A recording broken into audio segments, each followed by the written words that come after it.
आज भारतीय जनता पार्टी यानी बीजेपी दुनिया की सबसे बड़ी राजनीतिक पार्टी है और आज बीजेपी 400 पार के नारे लगा रही है। पूरा देश कह रहा है अब की बार। लेकिन 1984 में इसके खाते में सिर्फ 2 सीटें थीं। लेकिन आखिर कैसे शून्य से शिखर तक पहुंची ये पार्टी? चलिए जानते हैं बीजेपी का पूरा इतिहास। तो देखो, बीजेपी की कहानी शुरू होती है साल 1951 में, जब श्यामा प्रसाद मुखर्जी ने भारतीय जनसंघ की फाउंडेशन रची और इसका मुख्य उद्देश्य भारत की सांस्कृतिक पहचान को बचाना था। 1975 में जब देश में इमरजेंसी लगी तो जनसंघ का विलय जनता पार्टी में हो गया ताकि कांग्रेस को हराया जा सके।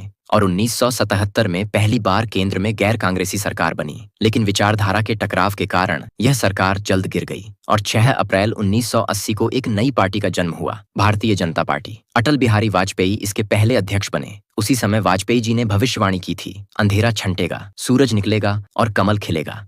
अंधेरा छटेगा, सूरज निकलेगा, कमल खिलेगा। और शुरुआती तौर पर अटल जी का गांधीवादी समाजवाद और आडवाणी जी का हिंदुत्व पार्टी की दिशा को लेकर संघर्ष में थे। इस अनिश्चितता का नतीजा 1984 में मिला, सिर्फ 2 सीटें। और इस हार के बाद बीजेपी ने आडवाणी जी के नेतृत्व में अपनी विचारधारा को हिंदुत्व और राष्ट्रवाद की ओर मोड़ा और 1990 में लाल कृष्ण आडवाणी की सोमनाथ से अयोध्या रथ यात्रा ने देश की राजनीति का रुख बदल दिया। राम जन्मभूमि आंदोलन ने बीजेपी को जन जन तक पहुंचाया। इसके बाद 1996 में बीजेपी पहली बार सबसे बड़ी पार्टी बनकर उभरी और अटल बिहारी वाजपेयी 13 दिन के लिए पीएम बने। और 1998 और 1999 में गठबंधन बनाकर वाजपेयी जी ने पूर्ण कार्यकाल की सरकार चलाई और परमाणु परीक्षण जैसे ऐतिहासिक फैसले लिए। लेकिन साल 2014 भारतीय राजनीति के लिए टर्निंग पॉइंट साबित हुआ। नरेंद्र मोदी के नेतृत्व में बीजेपी ने पूर्ण बहुमत हासिल किया और 2019 में उससे भी बड़ी जीत दर्ज की। आज बीजेपी न केवल सत्ता में है, बल्कि 18 करोड़ कार्यकर्ताओं के साथ एक अभेद्य किला बन चुकी है। और ये सफर 2 सीटों से शुरू होकर आज इतिहास का सबसे बड़ा राजनीतिक पार्टी हो चुकी है। और आपको बीजेपी की इस यात्रा में सबसे महत्वपूर्ण मोड़ कौन सा लगता है? कमेंट में जरूर बताएं और ऐसी ही जानकारियों के लिए सब्सक्राइब करें।